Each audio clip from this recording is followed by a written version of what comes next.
In today's video, we will dive into the world of immunoglobulins, also known as antibodies, which are essential for defending our bodies against harmful invaders like bacteria, viruses, and toxins. Produced by B cells, these Y-shaped proteins are critical players in the immune response, recognizing and neutralizing pathogens to keep us healthy. Immunoglobulins have a characteristic Y-shaped structure composed of four polypeptide chains, two identical heavy chains, and two identical light chains. These chains are held together by disulfide bonds and non-covalent interactions. The structure of an antibody is divided into two main regions, the variable region and the constant region. The variable region, located at the tips of the Y, is responsible for antigen recognition and binding.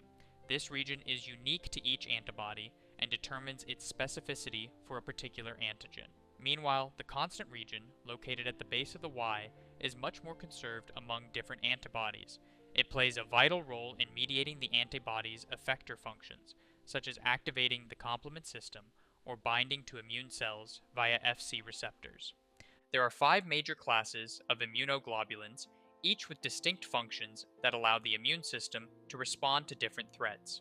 IgM is the first antibody produced during an immune response. Found primarily in the blood and lymph, it forms a pentameric structure when in circulation, meaning it has five Y-shaped units linked together. This makes IgM highly effective at forming antigen-antibody complexes. IgG is the most abundant antibody in the blood and tissues. It's responsible for long-term immune protection and is the only class capable of crossing the placenta to provide immunity to the developing fetus. IgG plays a key role in neutralizing pathogens and activating complement-mediated lysis.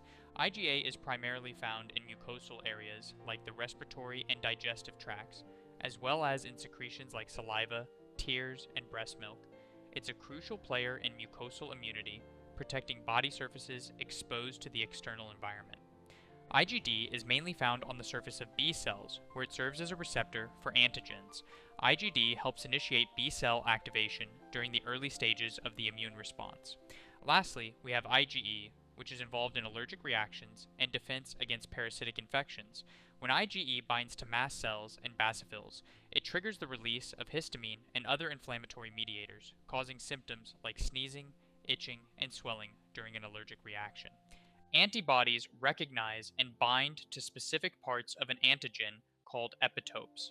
An antigen can be any molecule that the immune system identifies as foreign, such as proteins on the surface of a bacterium or virus.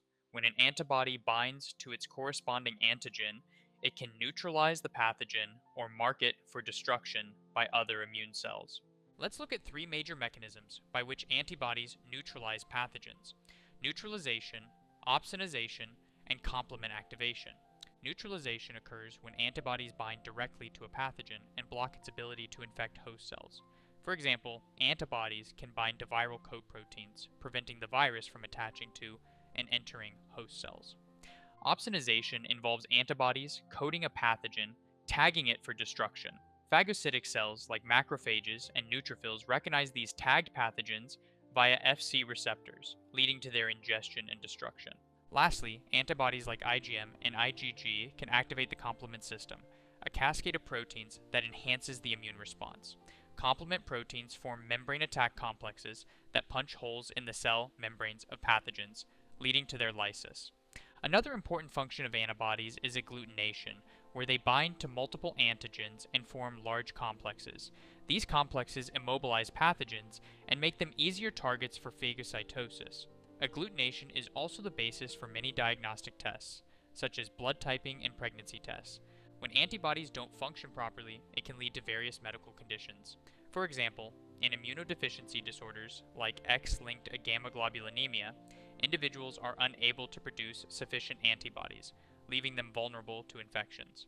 On the other hand, autoimmune diseases like systemic lupus erythematosus occur when antibodies mistakenly target the body's own tissues, causing inflammation and tissue damage. Additionally, IgE-mediated hypersensitivity reactions are the underlying cause of allergies. When harmless substances, like pollen, trigger IgE antibodies, the result is an excessive release of histamine and other inflammatory mediators, leading to symptoms like sneezing, itching, and swelling. To sum up, immunoglobulins play a vital role in the immune response, helping the body recognize, neutralize, and destroy pathogens, whether it's through neutralization, opsonization, complement activation, or agglutination. Antibodies are key defenders in our body's fight against infections. Understanding how antibodies function is crucial for understanding the immune system and how our bodies defend against infections. Thank you for watching, and be sure to explore more content on the immune system and cellular biology by visiting our website or downloading the King of the Curve app.